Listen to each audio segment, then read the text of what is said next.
Bonjour à toutes et à tous, bienvenue sur ma chaîne YouTube.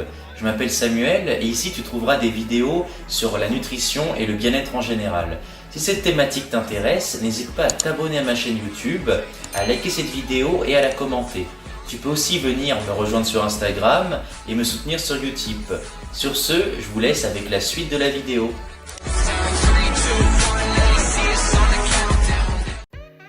Alors aujourd'hui, nous allons voir pourquoi il n'est selon moi pas intéressant de couper les glucides de son alimentation.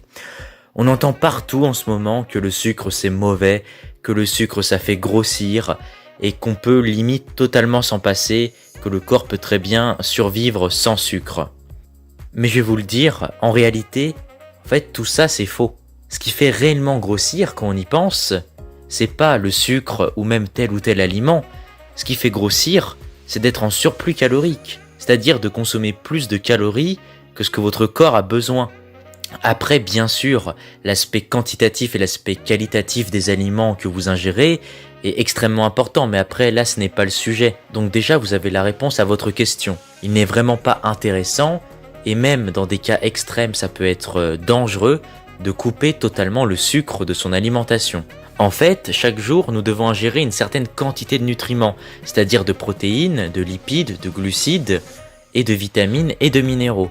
Et bien sûr, cette quantité de nutriments à ingérer est variable pour chaque individu, en fonction de son sexe, de son âge, de son niveau d'activité physique, des potentielles pathologies. Pour les protéines, on dit en général qu'il est intéressant de consommer maximum 1,8 g par kilo de poids de corps par jour, mais en consommer beaucoup plus que ça, dans tous les cas, ça ne servira à rien, car votre organisme n'arrivera pas à tout synthétiser.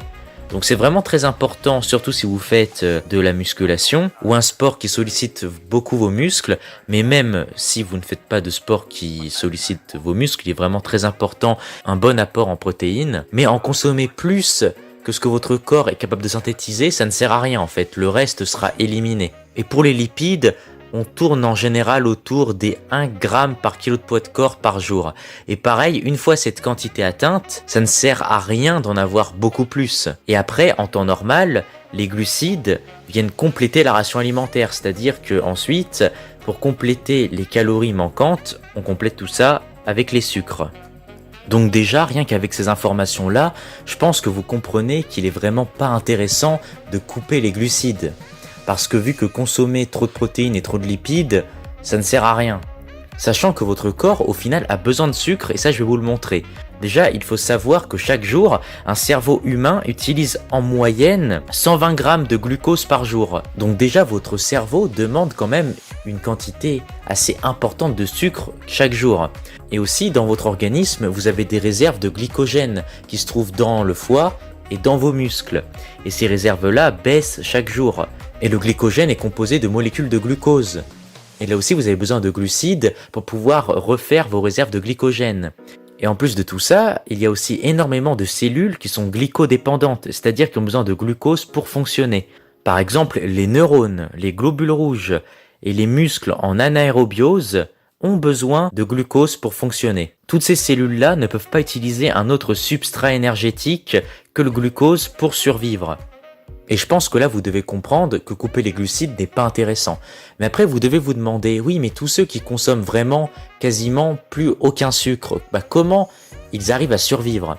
En fait, il faut savoir qu'il y a un phénomène qui s'appelle la néoglucogénèse. Et ce mécanisme-là permet de synthétiser du glucose à partir de composés non glucidiques. Par exemple, à partir d'acides aminés qui viennent des protéines ou des acides gras. Et donc au final, même si vous ne consommez pas de glucides, eh bien votre corps en fabriquera à partir des protéines et des lipides que vous aurez consommés.